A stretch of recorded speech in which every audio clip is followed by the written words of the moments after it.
Hey guys, insight number 3. I'm trying to keep this short. It's so hard because there's so much good information this week. This Book of Mormon's full of good information. Alright, chapter 10, verses 2 to 4. So this is after this whole event had happened, the miracle had happened, the signs had happened, and the people are disagreeing. And in verse 2 it said, "It came to pass that Nephi went his way towards his own house, pondering upon the things which the Lord had shown him." As in, like, I just started yesterday morning, by having a prayer, and then this all unfolded. And I was wishing to live in a more righteous time, and I've just seen them arguing over who's right. And instead of nicely discussing around this is what happened and listening to, testimony of it, they were just like, no, you're wrong. He's like, it must be so demoralizing to be a prophet and the weight that they carry. And I think you often see that in stake presidents. You can see that in Area 70s. And although they have they walk around and they make this sign everywhere, and they take photos, and they go out and they meet the people. I think when they go back to their hotel room, they'll have like, oh, it was wonderful. It was marvelous around the people I met.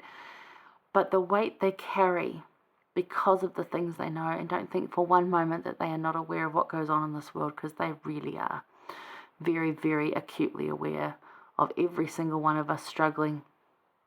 And I can feel the weight of the people in my ward that are struggling, and it's heavy. The weight of my own struggling is heavy, so I feel for them. So he's pondering there. So how it feels like to look after others, especially spiritually. That's what verse 2 is. He's looking after others spiritually. He's pondering, what can I do? What's better? What's going to be helpful? So verse 3 and 4, let's just quickly read that. It says, "And it came to pass that as he was thus pondering, being much cast down because of the wickedness of the people of the Nephites, their secret works of darkness, and their murderings and their plunderings, and all manner of iniquities, and it came to pass that he was thus pondering in his heart, behold, a voice came unto him, saying, Blessed art thou, Nephi, for those things which thou hast done, for I have beheld how thou hast with unweariness declared the word which I have given unto thee, unto this people. And thou hast not fed them, and hast not sought thine own life, but hast sought my will, and to keep my commandments." So the Lord does see us, and he does know that we're doing our work. If no one else says thank you, the Lord sees us. And I think in this moment, Nephi really needed that, because he was pretty down about it. But as the people divided and argued, how did Nephi feel? He felt flat, right? And verse 2 reminds us that a living Christ-focused life invites revelation. So he's still focused on Christ. He was doing all these things, as it says in verse 4. I've seen what you've been doing. So pondering and meditating opens our minds to hear him. The blessings and responsibilities of living as a prophet, disciple, and faithful Jesus-focused life. The blessings and responsibilities of living as a prophet, a disciple, and faith-filled Jesus-focused life comprises the rest of chapter 10. We get to read exactly the blessings that he's given, the things he's able to do, and the trust that the Lord has in him. It's very, very good, incredible. It's incredible, the trust that basically he says to Nephi, if you say you're so good, if you say it shall be, then it shall be. And, he gives him the sealing powers, which we know don't get given to just anybody. It's really, really good. Actually, the rest of the chapter is just invited that revelation. Here comes the revelation. So how can you create habit or like a space to ponder and meditate, to open your mind to receive personal revelation?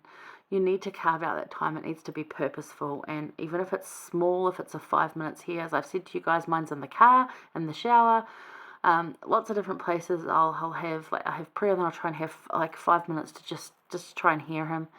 But I hear him in all sorts of places, in all sorts of ways, all day long, which is fantastic, and I'm very blessed for that. But it's taken years to form that relationship and to recognize that he's talking to me. So it's not going to happen straight away for you. You have to be very purposeful and mindful about it. And I have been purposeful and mindful about it since probably at least 11 years old. Maybe a little earlier, but 11. I remember clearly focusing on reading the Book of Mormon, praying, asking for answers, and then listening. And, at that age, the habit's not great, but then it gets better and better and better. And I don't always keep it, and I've come back and forth on it, but yeah, you get the point. How can you create that better? So invite revelation. That's how to do it. All right, hang around. We're going to go over to verses 1 through 12 and just discuss more of it. All right, see you there.